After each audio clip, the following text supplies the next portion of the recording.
Good morning, dear members of the Crescendo family. Wherever you are, I greet you from the sunny southwest of Germany. I'd like to reflect with you a little bit about the art of listening this morning. Listening appears to be one of the things we simply do without noticing what we're doing. It comes natural, like breathing, so it seems. But the natural capacity is, of course, hearing, not listening. I can hear just fine, but still may not listen to what you say. The prophets in the Bible often lament about the people of Israel when it comes to their disregard of God's word. They have eyes, but do not see. They have ears, but do not listen. Listening is not a natural, but rather an ethical thing, a matter of paying respect to the one we are talking to. And let's face it, it's quite often that we are not very good at it. This is true not only when we simply refuse to listen, but also when we start talking too early. Yeah, I know what you mean. I've had the same experience, etc., etc. Such a ready-made response is often just to make sure we don't have to really listening to the other person. Now, when addressing musicians, which I understand many of you are, I don't think I have to convince anybody of how important listening is. After all, it's nothing less than the essence of music and music making. And so right from the beginning. In order to become a musician, we first have to be seduced into the beauty of music as an audiophile experience. Here's an experience that I've often made when playing with other musicians and which I'm sure many of you can relate to. The best musicians are those that have good ears.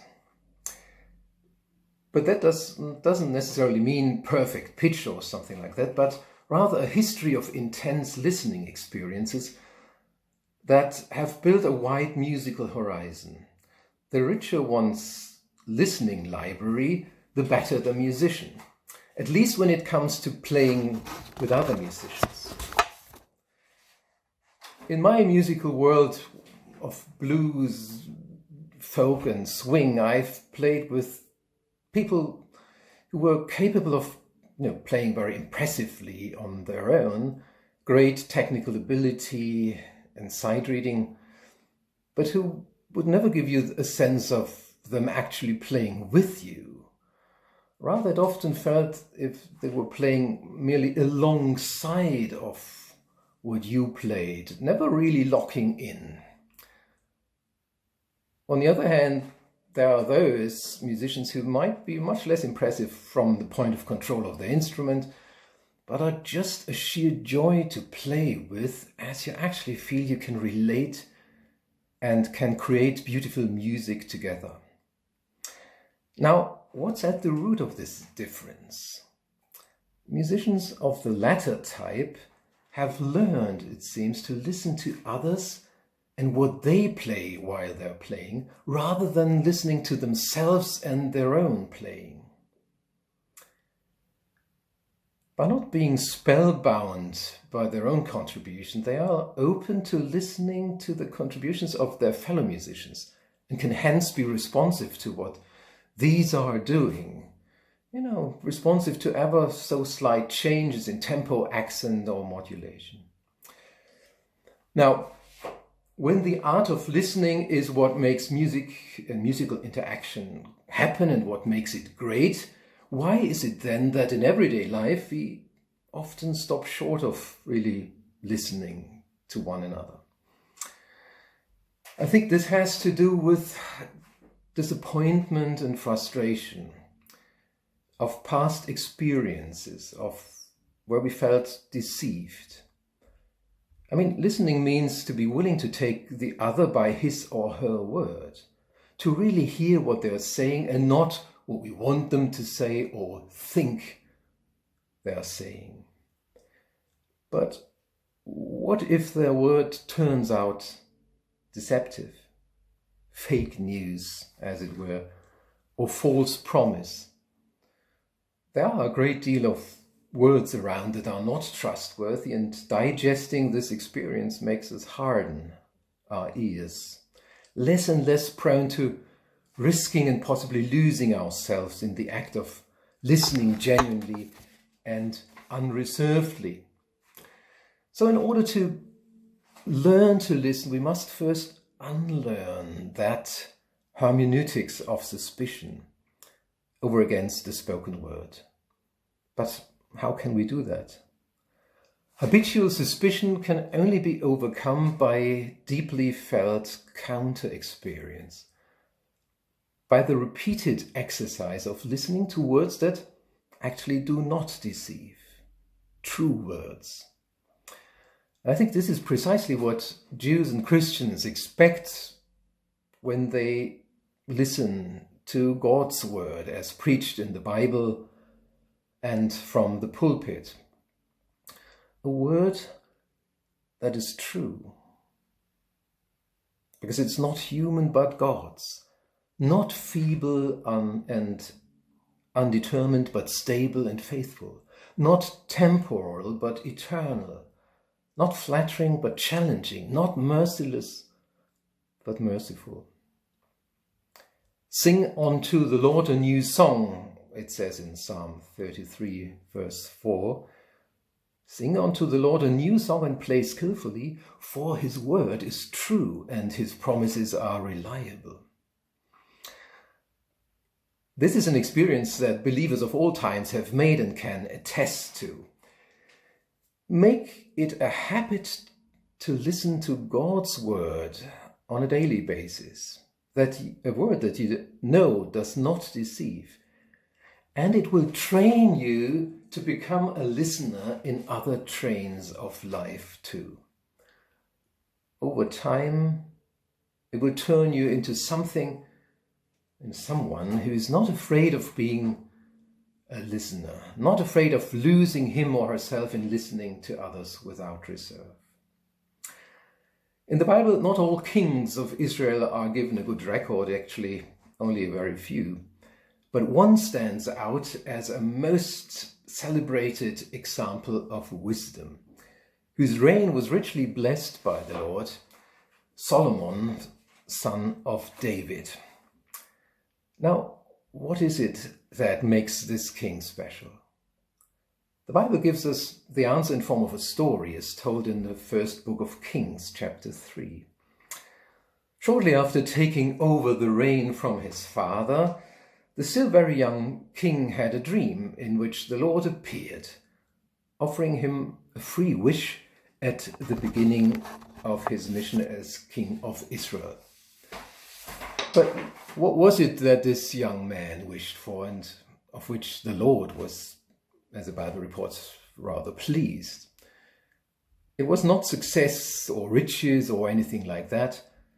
No, what Solomon wished for was a listening heart, a heart with big ears, we might say. The center of his very being should be a sensitive organ. From the heart, he wanted to have an ear for his people and their needs, an ear for his neighbor countries and their concerns. But first and foremost, the young king wished for a heart ready to listen to God and his word as the source of all wisdom. Solomon, son of David, who was a great guitar player and songwriter, by the way, as the Bible tells us. So Solomon, son of this King David, would certainly have made a great musician too, I think. But regardless of, what his mission in life was and what our mission in life is, and our profession and vocation, let's just take inspiration from this king of Israel, and what he wished. And let's just try what it means to be all ear.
From the grave he rose again.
Lord my God. When I in awesome wonder consider all the works thy hands have made, I see the stars, I hear the rolling thunder that power throughout the universe displayed. Then sings my soul, my Savior God, to thee. How great thou art, how great thou art. Then sings my soul, my Savior God, to thee. How great thou art, how great thou art. When through the woods and forest glades I wander and hear the birds sing sweetly in the trees. When I look down from lofty mountain grandeur and hear the brook and feel the gentle breeze, then sings my soul, my Savior God, to thee. How great thou art, how great thou art. Then sings my soul, my Savior God, to thee. How great thou art, how great thou art. And when I think that God his Son not sparing sent him to die, I scarce can take it in, that on the cross, my burden gladly bearing, he bled and died to take away my sins. Then sings my soul, my Savior God, to thee. How great thou art, how great thou art. Then sings my soul, my Savior God, to thee. How great thou art, how great thou art. When Christ shall come with shouts of acclamation and take me home, what joy shall fill my heart. Then I shall bow in humble adoration and then proclaim, my God, how great thou art. Then sings my soul, my Savior God, to thee. How great thou art, how great thou art. Then sings my soul, my Savior God, to